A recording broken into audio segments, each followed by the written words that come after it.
गोपियों ने कोई ऐसा सोच समझकर, कोई पहले थोड़ी ना सोच समझ कर रखा था कि यही हमने बोलना है। और ये भी आपको बता दें कि सभी गोपियों के स्वर से, रचना से एक जैसे शब्द कैसे क्यों निकले। जब सभी गोपियों ने कात्यायनी माता का पूजन किया, व्रत किया, यही समय अभी जब श्रावण मास आ रहा है, यही समय था जब व्रत किया। 1 महीने का व्रत किया था और 1 महीने का व्रत करने के बाद माँ भवानी, कात्यायनी माता कौन है? जब नव दुर्गा के आपको नाम बताते हैं तो छठे नवरात्रि की माता का नाम क्या होता है? कात्यायनी माता। और इनका मंदिर वृंदावन में ही है, बांके बिहारी मंदिर के एक तरफ।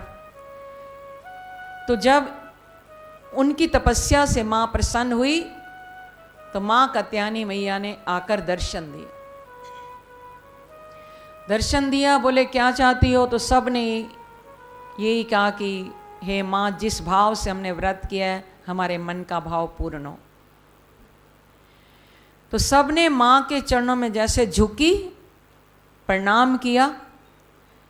तो बाकी सब तो झुकी रह गई और राधा रानी से माँ ने कहा, हे राधिके, जैसे राधा रानी को बुलाए, राधा रानी एक दिव्य स्वरूप धारण करके ऊपर उठी माँ के पास। बोले आप तो स्वयं जगत जननी हैं, हे राधा रानी, आप कोई मानवी नहीं है, कोई साधारण नहीं है, आप तो भगवान कृष्ण की अर्धांग से प्रकट हुई हैं। तो मुझे इन गोपियों में, सभी गोपियों में आपका ही रूप दिखाई दे रहा है, कात्यायनी माता ने कहा। तो इसलिए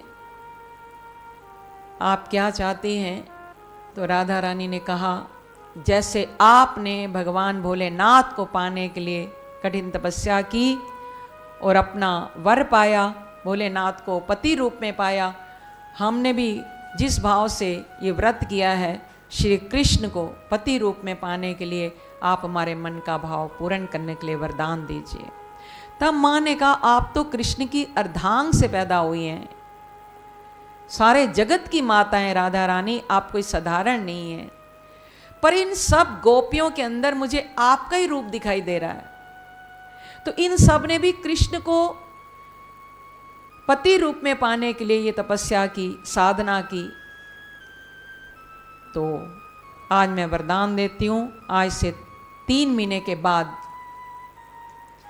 जब शरद पूर्णिमा आएगी, कार्तिक मास शुक्ल पक्ष आएगा, उस समय आप सबके मन के मनोरथ पूर्ण होंगे और भगवान श्री कृष्ण आप सभी का मनोरथ पूर्ण करने के लिए आप सबके साथ महारास करेंगे। राधा रानी उसी अपने लीला करने के लिए मानव रूप में आ गई और सबने प्रणाम किया माता रानी को। 3 महीने जो गोपियों ने, राधा रानी ने इस आस पर बिताए, कब वो समय आएगा, कब वो कार्तिक मास आएगा, कब शुक्ल पक्ष आएगा, कब शरद पूर्णिमा आएगी और हम सबके मन के भाव पूर्ण होंगे। एक एक दिन उनके लिए निकालना बड़ा मुश्किल था। एक एक दिन वो भगवान के लिए तड़प रही थी, रोती थी कि वो दिन कब आएगा।